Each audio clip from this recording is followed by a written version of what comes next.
Ghetto Patriote, chapitre 9. Les trois complexes générateurs du Baptou fragile.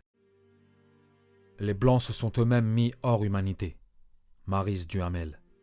Pour cette femme, et tous ceux qui ne condamnent pas ses propos, les Blancs ne sont plus des êtres humains. Ils estiment donc que l'extermination des Blancs jusqu'au dernier ne serait pas un crime contre l'humanité. De là à dire que compte tenu du degré de nocivité dont on les accuse, leur élimination totale serait même un service rendu à l'univers entier, il n'y a qu'un pas. Après les réunions interdites aux Blancs, pourquoi pas un monde sans eux?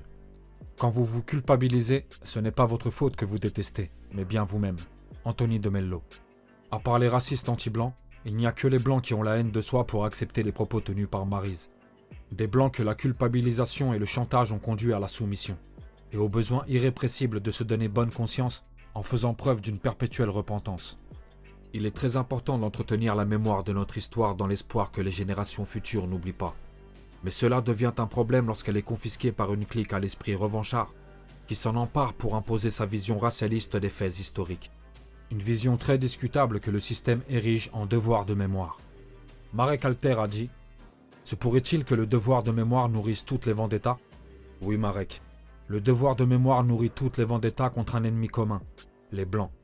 Ceux dont le devoir de mémoire nous rabâche constamment qu'ils sont les seuls coupables dans cette histoire. Ce qui crée chez les plus sentimentalistes d'entre eux un puissant sentiment de culpabilité. Et quand les sentiments s'en viennent, la raison s'en va. On l'a vu dans l'affaire George Floyd, dans cette manière humiliante qu'avaient les Blancs soumis de mettre un genou à terre en suppliant qu'on leur pardonne. Les pauvres, on les a tant culpabilisés qu'ils ont fini par développer les trois grands complexes qui les infériorisent. Le complexe de l'esclavagiste, le complexe du colon et le complexe de la Shoah. Les trois complexes générateurs du Baptou fragile. La culpabilité peut transformer un lion en lapin. Citation anonyme. Mais quand la culpabilisation ne fonctionne pas, on vous menace.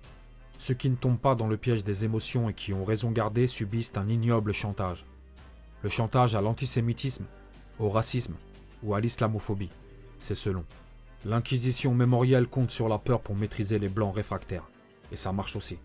Il faut dire que les sanctions encourues sont plutôt lourdes.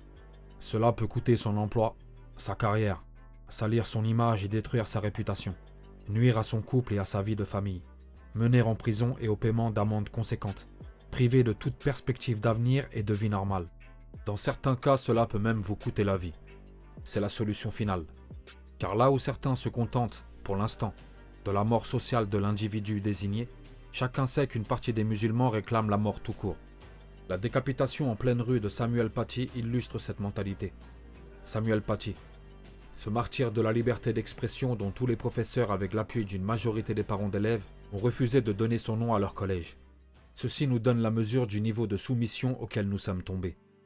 Quand je dis « nous », c'est une façon de parler. C'est bien des Blancs soumis qui se mettent à genoux à la moindre occasion dont il s'agit. Ces collabos qui, par leur prise de position, donnent l'image d'une France terrorisée, tétanisée, qui n'est plus que l'ombre de la grande puissance qu'elle fut. Aujourd'hui, ce sont des minorités déterminées qui font la loi chez elles. Par tous les moyens nécessaires, son peuple historique n'a plus qu'à courber l'échine et se taire pour les satisfaire. Soyons juste conscients qu'à force de gagner des batailles, les ennemis des peuples autochtones de France et d'Europe gagneront la guerre.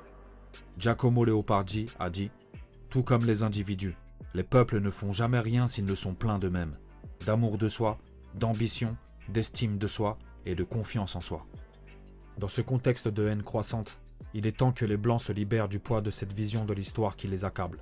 Il est temps pour eux de se débarrasser des trois complexes du Baptou fragile qui les empêchent de relever la tête et de continuer d'avancer dans leur voie civilisationnelle. Il leur faut redevenir fiers de ce qu'ils sont, fiers de ce qu'ils représentent de bien et de beau, leur culture prodigieuse, leur civilisation grandiose, leur histoire fascinante, leur immense ouvrage et toutes les choses merveilleuses produites par leur génie. Le général de Gaulle a dit « Soyons fermes, purs et fidèles.